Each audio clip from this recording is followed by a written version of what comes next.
Hello everyone, welcome to NerdChat. It has been a while, and just in classic NerdChat fashion, we totally screwed up the first time and let the microphone on mute for the next 5 minutes. Like dumbasses. But hey, we only caught it 5 minutes in, so good thing we didn't record the whole video. That's fair. Save some time. Anyway, so what we're going to do, we've been away for a while, we've been busy. I work a lot, as I've said in many tweets and many videos in the past. We had all kinds of stuff going on, man. So, you moved, I bought a computer. Yeah, so we now currently live in the same house. Rick has his own PC, so it make our editing and getting together a lot easier because all I have to do is trip down the stairs and I'm like, let's make a video. So, anyways, what we're going to be doing today. So our typical fashion of our typical videos where one of us has read a comic, the other is not. So the one who has read it explains it to the other. And however conversation goes from there, but the goal is to break down the comic that I read this time, and you'll see it all on the screen as well, so you can follow through the entire comic. Today we are going to be going over Dark Days the Forge. Now this is the first of two prequel comics that lead into the Dark Knight's Metal event, which is going on right now in DC, and it is awesome. I love this, and I'm going to go through all of the tie-ins and everything, which reminds me, my other description for this event is the story with too many number ones. Like I look at my Comixology, and I have like 9 number ones for this entire event. Out it's of all like under 13 one thing. comics. Yeah. And I have it's stupid. But anyway, it's a really good story. So, like we said, we will go through all the tie-ins because I really love this, and we'll get through it all. So, I've wasted enough time on our intro. Let's begin. Okay, so this opens with Carter Hall, Hawkman. But he's not Hawkman right now. This is ancient Egypt, and he's like the pharaoh or whatever. And it starts with a Thanagarian ship like crashing down, and him and his like tribe of people or whatever, they go to investigate it. And this is where they come into contact with Nth Metal. And as you as a comic book person knows what Nth Metal is, for anyone who doesn't, it's like if you've seen like the Justice League cartoon or whatever, like that's what Hawkgirl's mace is made out of. It's what gives them their abilities basically. And I'll get more into that in a little while because it comes up again later. But anyway, this is his past life. So this is long ago. But we skip ahead to present day, and there's a volcano erupting. And we're in like this like scientific facility, and the scientist is like recording his final notes, and he's just like, something's wrong with the Earth's core. There's something wrong with the metal in there. And then Batman like busts through the wall in this like Hulkbuster suit. He's like, "Come with me if you want to live." And the scientist is like, "Batman, why are you in the middle of the ocean where this volcano's erupting?" And you just like, "Get in now." Like, okay, so. They like bust out and they like end up in the ocean. They go like under the volcano because they tunnel through or whatever, and the suit takes too much damage, so it can't stay. So they have to eject from the suit. Aquaman comes up and grabs the scientist, and Bruce is like, "No, stop, just take him." He's like, "What are you doing?" He had to go back to the suit to get like whatever information was there, and Aquaman's like, "But ocean, not Atlantean." Humans bad, water not good. And one thing to take note of. So you're not caught up with the current DC Comics stuff. Not. So I don't read everything, but I do read Flash and a few other things. So I don't know where this falls into the timeline. Yeah, I'm pretty much only reading Batman right now. Yeah. So I don't know where everything for this falls into the timeline. Now, it's supposed to be canon. It falls in somewhere, and I'm assuming it's slightly in the future from the current comic timelines, because there's some stuff that just doesn't make sense, like Aquaman in the current comics, he was overthrown from Atlantis as king, and he's in jail. Everything's like all messed up. So honestly, it could just take place after Doomsday Clock, because Doomsday Clock's going to take like a year to take place, and shit's going to get real. So maybe after Doomsday Clock. But there's other stuff like Barry and Iris in the current comics are not talking to each other, but in this they are. And Barry's supposed to be infected with a negative Speed Force in the current comic. Well, actually, in the last comic, he got rid of it. But, like, this is all overlapping with each other. So assume that this takes place sometime after current events. So it hasn't happened yet, but whatever. Yeah, we don't know. I don't know. It's very overwhelming. Yeah. It does not help with all the number ones. Anyways, Batman gets his stuff or whatever. He goes back to the service. Scientist passes out from, water. I don't know what's wrong. From being a passes out. But it's enough for Aquaman to turn around and be like, "Bruce, you want to tell me why there's a Wayne Industries facility in the middle of my ocean?" And Batman's like, you want to tell the people of the world what you got locked up under Atlantis? They have a scowl off, and then Batman obviously tells him nothing. So a scowl off.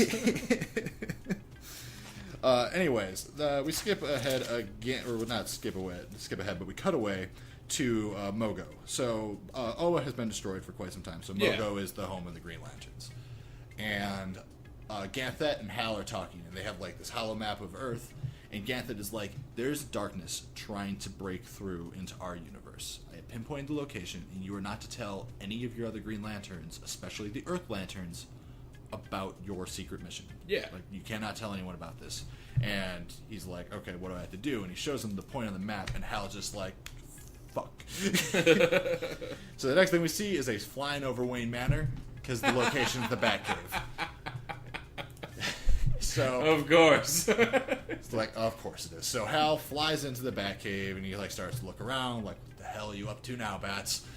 And Duke attacks him. Now, do you know who Duke is? Yeah, I know who Duke is. So anyone who does not know what Duke is, a while back, he's like a new protege of Batman, but he doesn't have a code name yet. He's just Duke.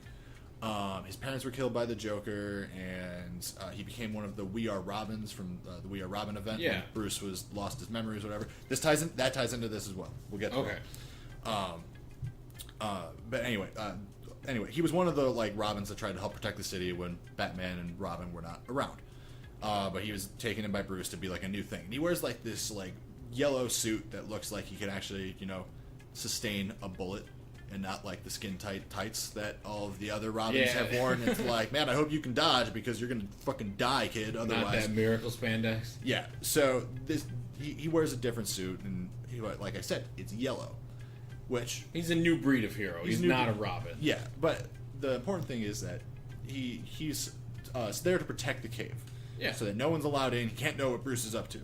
So what happens is Hal, gets attacked by him, and then Hal just like picks him up. He's like, stop.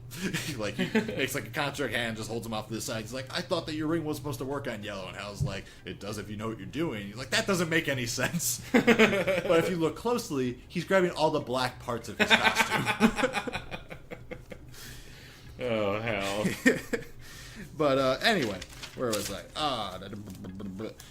So we cut away again, and it goes back to Hawkman, and he's talking about him and Hawkgirl's many lives, and due to their exposure to the nth metal, this is what gives them their powers. It's what creates their weapons. It's what gives them the ability to fly. It's what it's what causes their reincarnation. So it's why they live life after life after life. Yeah, it's like crazy metal. So what we're finding out is that through all of his lives, Carter is studying the nth metal and like other stuff like it. He's trying to research something. Like there's this big mystery he's trying to solve, and he doesn't know what it is, but he's trying to figure it out over life after life after life. This has taken him centuries, and he hasn't really made all that much progress.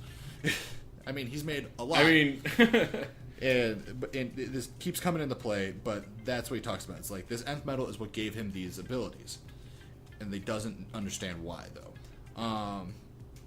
But he's been leaving these journals behind, and every time that he dies, he catches this glimpse of like an echo. It's like he says it's a glimpse of a nightmare world that echoes through the metal, and he starts writing all these down in journals. Later on, Batman does find these journals, which is what leads Bruce onto this mystery. Okay. Now we go to Batman on his lunar Batcave, because of course he has a Batcave on the moon. Well, yeah, why not? So, anyway, he's up there, and Mr. Terrific shows up. And so, Mr. Terrific, if you had not read the New 52, he's kind of just everywhere throughout the multiverse. Like, he was on Earth 2, and then he wasn't. I don't really know what he was up to. But apparently, he's been doing research on the multiverse for Bruce. So, they compare notes or whatever. Yeah. I mean, if you're going to send someone, wise for him. But they compare notes, and then for some reason he has Plastic Man up there, and like he's caged in the shape of an egg. I don't know why. And it is not explained as of yet. I don't know why he's an egg. If it was explained somewhere else, please someone tell me in the comics, because I don't know why Plastic Man is an egg. Because he's Plastic Man and he does dumb shit. Anyway, he says it's time to get Plastic Man out. But he doesn't. I mean, he gets him out, like, of the cage he was in, but he's still an egg. Anyway, we go back to Helen. Comic rips you back and forth through 3 different plots. So we go back to Hal and Duke, and Hal, like, finds, like, this, like, holographic wall or door in the cave. And he's like, of course Bruce would have a secret cave. In his secret cave. But he finds this collection of artifacts. When Duke is following him through, and he's like, because Duke does not even know what's in here. He just knew that no one was allowed in the cave. But he hasn't seen any of this. He didn't even know about this door. Yeah. So Duke doesn't know about the other people that are, like, allowed in the cave, like fucking Superman and shit? He knows what other people are allowed in the cave. At the moment, no one is allowed in the cave. Oh, nobody's allowed in the cave at the moment, okay. And Batman left Duke to make sure that didn't happen. What would Duke do against, like, Barry or Hal or fucking clearly Superman? Nothing. I don't know. Bruce is low on options here, apparently. Duke couldn't even stop the other Robins. No, not even close. Anyway, they keep moving through the cave, and they're looking at all these artifacts. They keep hearing this voice talk to them, like, in the distance. And the voice is definitely eerie, and it's familiar, but they're like, I don't know who it is. Moving on. They keep looking, and all these artifacts are related to these mystical metals. Okay. Nth metal and stuff like that. And the voice starts to explain the different metals. He goes over electrium, which is it can bring the dead back to life, like the talons from the Court of Owls. Yeah. Because there was like that they had like a tooth or whatever that was made of that metal. Yeah. So that's the first metal they learned about. And Hal's ring starts to have issues. Like, he starts to like burn his hand, and like it's at some point it's described that it's as if the ring itself is feeling fear, which for a ring that is weak to fear, that's not good. Well, yeah, and that's crazy because the rings are really powerful, and they aren't like totally sentient, but they are pretty close to being alive. Yeah. So they find out that Batman had put together a Black Ops team called the Outsiders. You'd recognize that name. It's not the Outsiders you're used to. Who is it now? You know, I totally was supposed to write that down, and I didn't. As for you watching at home, you can see. Because it's all right. So here's the team: Black Lightning, Katana. You guys can all see them on the screen. Yeah, who the hell is that? That looks like fucking Metamorpho. It is. One of them I don't recognize at all. Who's the kaleidoscope chick? I don't know, actually. Not familiar to me. And who's that dude? The ginger. Who are these assholes, and why would Batman pick them? Because they're not important. Alright. So, anyway. Where am I? Lost my notes. The voice then explains Dionysium. So, like I said, this one is going to go back to when Batman lost his memories and stuff. So, Dionysium, they can heal any wound, but in its purest state, it can grant immortality. Now, as far as we know, only one person has ever come in contact with pure Dionysium. That's Vandal Savage. It's Vandal Savage. Yeah, but I knew that one. there's a pool of impure Dionysium underneath Gotham, and the Joker uses this, and that's why he constantly never dies, because he keeps going back and healing all of his wounds when he goes through explosions and stuff. Like, Joker's dead this time, but he's not. And that's because of that. And it's also the same stuff. How the hell does he maintain that? Like, keep that shit secret. He doesn't anymore, because Batman knows about it, because this is what brought Batman...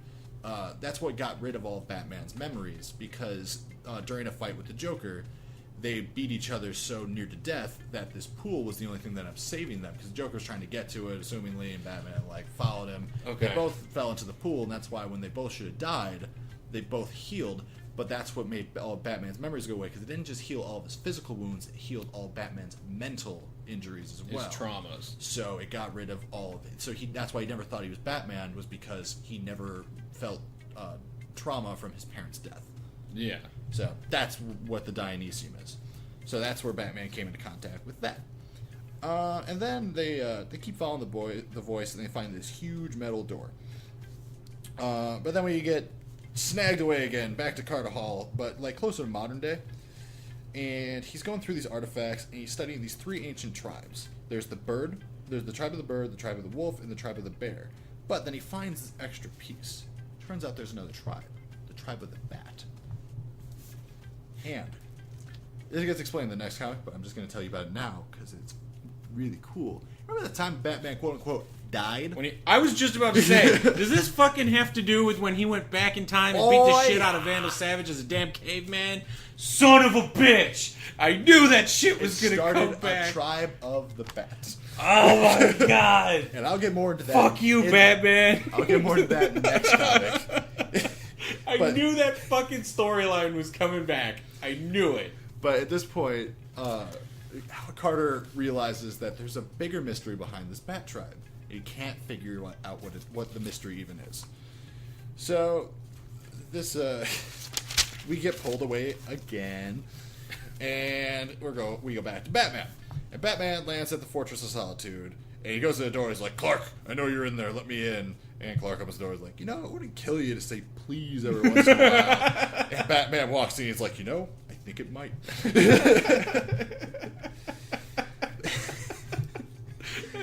I don't care what anybody says, dude. I don't care how much people hate Superman or Batman. The two of them together are solid fucking gold every time. Yeah. But, so Bruce talks to Clark and he's like, "Years ago, I asked you for a room at the bottom of your fortress. And I said I was going to put something in there, lock it up, and you could never look inside." And he's like, "Yeah, I remember. I never looked inside, I promise." It's like, "And I told you that there's a day that was going to come where I was going to have to go in there and I have to walk through it alone." And he's like, "Okay, I understand.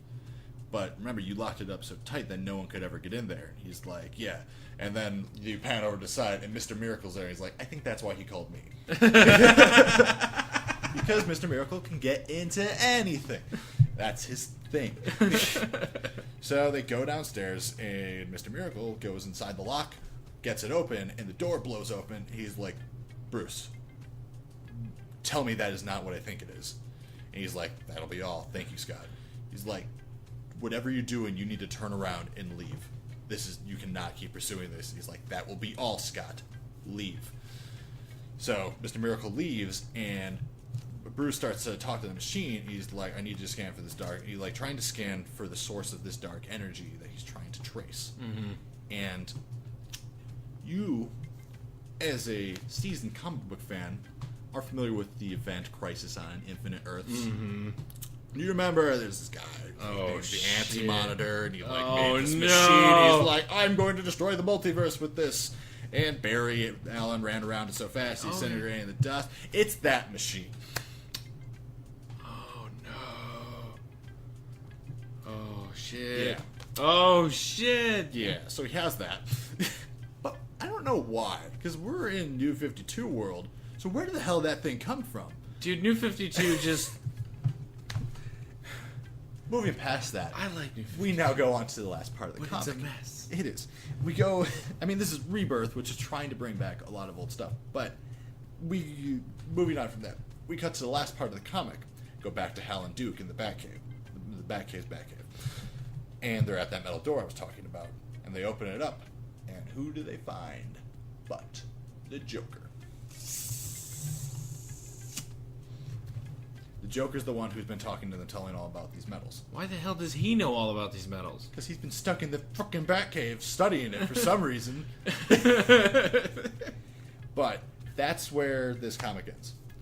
So the next one takes place right at... It's a direct continuation, and we'll talk about that in the next video. And hopefully we'll have that out also this week to follow up with this. Oh, shit. Yeah, so that's that. What are your thoughts on the first issue of the Dark Knight's Metal event? I think you need to fucking make notes faster, because now I want to read it. Well, I am going to work on that. But, yeah, it's insane.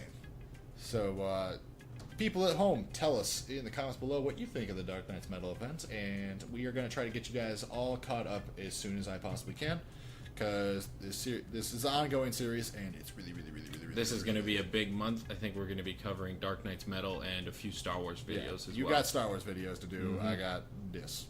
So. Yeah. All right. Well, thank you all. Like, comment, subscribe, do your YouTube stuff. Show us your support. And we are back on schedule. So, expect videos from us routinely. Thanks for coming back, guys. All right. Thanks. Bye.